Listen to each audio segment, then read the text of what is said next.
Generally MS Excel में क्या होता है कि अगर हम किसी भी सेल में कोई फॉर्मूला लगाते हैं या इजिकल टू लगा के किसी भी सेल की रेफरेंसिंग देते हैं और हम एंटर प्रेस करते हैं, तो उस सेल में जो वैल्यू लिखी थी जिसका रेफरेंस हमने यहाँ पे दिया था उसकी वैल्यू को ये यहाँ पे लाके हमें दे देता है। जैसे यहाँ पे आप देख रहे हैं, क्योंकि यहाँ मैंने A8 सेल का रेफरेंस लिया था तो A8 में जो वैल्यू लिखी है वही B8 में इसने लाके दे दी।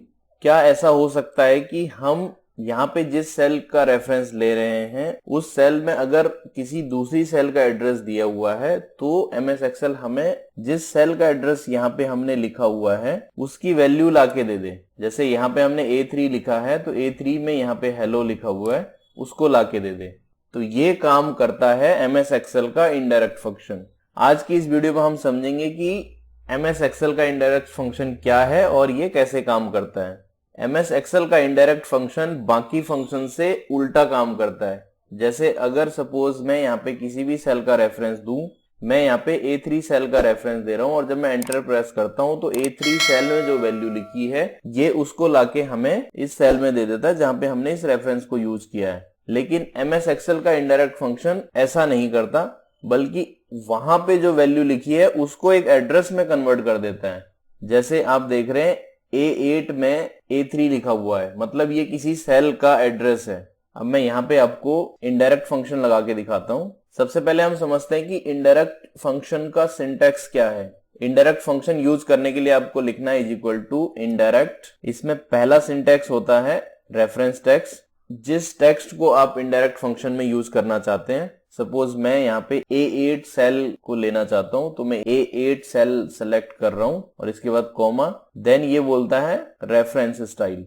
एमएस एक्सेल में रेफरेंस स्टाइल दो तरीके का होता है। एक तो A1 स्टाइल जिसको अभी हम यूज कर रहे हैं, मतलब जो कॉलम्स हैं वो ABC इस तरीके से डिनोट करेगा और जो रोज हैं इनको 1 2 3 4 5 इस तरीके से डिनोट करेगा। इसको बोलते हैं A1 स्टाइल।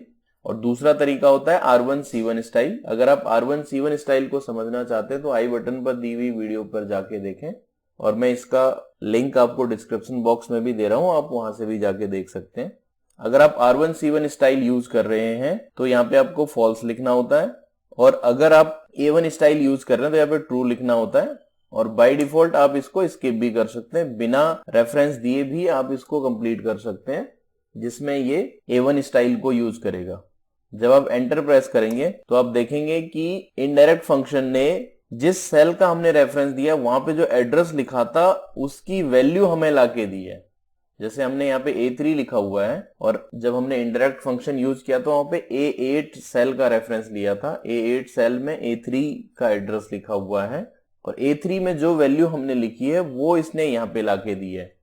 तो अब आप सोच रहे होंगे कि फिर इस फंक्शन का यूज क्या है। बेसिकली एमएस एक्सेल में अगर हमें डायनेमिक रेंज कहीं पे क्रिएट करनी है तो उसके लिए हम इस फंक्शन का यूज करते हैं। जैसे कि अभी आप यहाँ देख रहे हैं A5 में मैंने D3 से D7 सेल का एड्रेस लिखा हुआ है, और अगर मुझे यहाँ पे इनका सम चाहिए और सम मैं इस तरीके से रखूं कि मैं यहाँ पे वैल्यू चेंज करूं और सम मेरा चेंज हो जाए, तो उसके लिए हम यूज करेंगे इनडायरेक्ट फंक्शन। क्योंकि हमें सम चाहिए तो इसलिए हम यूज करेंगे =sum, देन इसके अंदर इनडायरेक्ट फंक्शन को यूज करेंगे इनडायरेक्ट में सेल का रेफरेंस, क्योंकि सम के अंदर हमें सेल का रेफरेंस लिखना था, और ब्रैकेट बंद कर देंगे। एंटर प्रेस करने से पहले मैं आपको दिखाता हूं कि ये फंक्शन हमें यहाँ पे क्या आउटपुट देगा। सेलेक्ट करके जब मैं F9 प्रेस करता हूं तो आप देखेंगे इसने वो सारी वैल्यू उठा के दे दी हैं जो एड्रेस यहाँ दिया है, उस एड्रेस में जो वैल्यूज लिखी हैं 41 32 60 सो ऑन। सो अब अगर मैं एंटर प्रेस करूं तो आप देखेंगे यहाँ पे इनका सम ये लाके देगा जो यहाँ पे आप देख रहे हैं। अगर मैं इस रेंज को चेंज कर दूं, D7 की जगह में E7 कर दूं, तो आप देखेंगे कि यहाँ पे अकॉर्डिंगली सम भी अपडेट हो जाएगा। अगर आप देखना चाहते हैं तो यहाँ पे देख सकते हैं ये सम सेम है। सो इस तरीके से इनडायरेक्ट फंक्शन से हम रेफरेंसिंग यूज कर सकते हैं। और इनडायरेक्ट फंक्शन को यूज करने का एक बहुत अच्छा तरीका मैं अब आपको बताता हूँ। यहाँ पे आप देख रहे हैं कि मैंने ड्रॉप डाउन क्रिएट किया जिसमें अप्रैल और मई 2 मंथ का नाम है, और इन्हीं मंथ के नेम पे मेरे पास यहाँ पे 2 शीट्स हैं जिसमें कि अलग अलग डाटा है।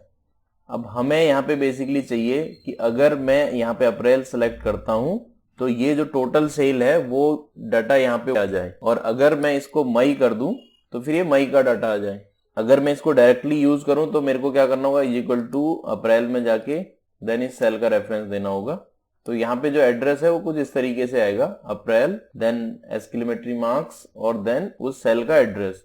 अब इसको हम इनडायरेक्ट फंक्शन से कैसे लेके आ सकते हैं, उसके लिए यूज करेंगे इनडायरेक्ट, क्योंकि एड्रेस हमने यहाँ पे लिखा हुआ है तो मैं एड्रेस को एज इट इज सेलेक्ट कर लूंगा। देन हमें लगाना है एक्सक्लेमेटरी मार्क्स, तो उसके लिए मुझे यहाँ लगाना होगा पहले एंड, सो दैट ये उसके साथ में उसको ऐड कर दे, क्योंकि अब जो हमें डिटेल लिखनी है वो न्यूमेरिक नहीं है, अल्फाबेटिक है, तो उसके लिए हमें उसको डबल कोट्स में रखना होगा।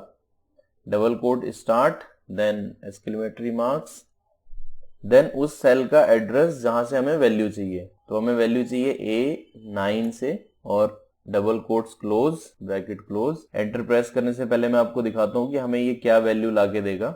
जब मैं इसको सिलेक्ट करके F9 प्रेस करूंगा तो आप देख रहे हैं ये मई A9 यहाँ पे लाके देगा।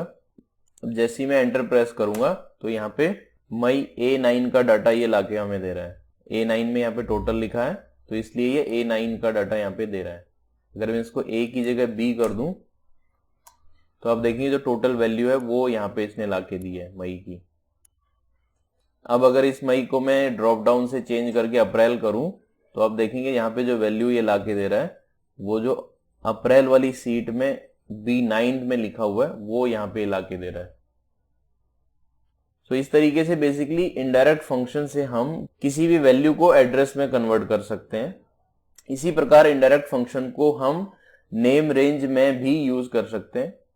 जैसे आप यहां देख रहे हैं इस रेंज को मैंने ईयर 1 के नाम से सेव किया हुआ है, और अगर मैं सम के अंदर इनडायरेक्ट में इस ईयर 1 को सेलेक्ट कर लूं तो आप देखेंगे ये इसका टोटल ला के हमें दे देगा।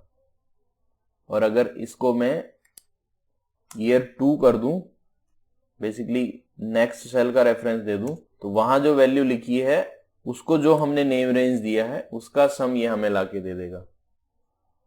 तो बेसिकली इस तरीके से हम MS एक्सेल में इनडायरेक्ट फंक्शन को यूज कर सकते हैं। इनडायरेक्ट फंक्शन से बेसिकली हम किसी भी वैल्यू को एड्रेस में कन्वर्ट कर सकते हैं। अगर आज की वीडियो आपको इन्फॉर्मेटिव लगी तो वीडियो को लाइक और शेयर जरूर करें। अगर आपने हमारे इस चैनल को अभी तक सब्सक्राइब नहीं किया है तो चैनल को सब्सक्राइब करके बेल आइकन पर क्लिक करके ऑल के ऑप्शन को सिलेक्ट करें, सो दैट हमारे इस चैनल पर आने वाली हर वीडियो का नोटिफिकेशन आपको मिले। और मैं मिलता हूं आपको ऐसी ही किसी और इंटरेस्टिंग वीडियो में।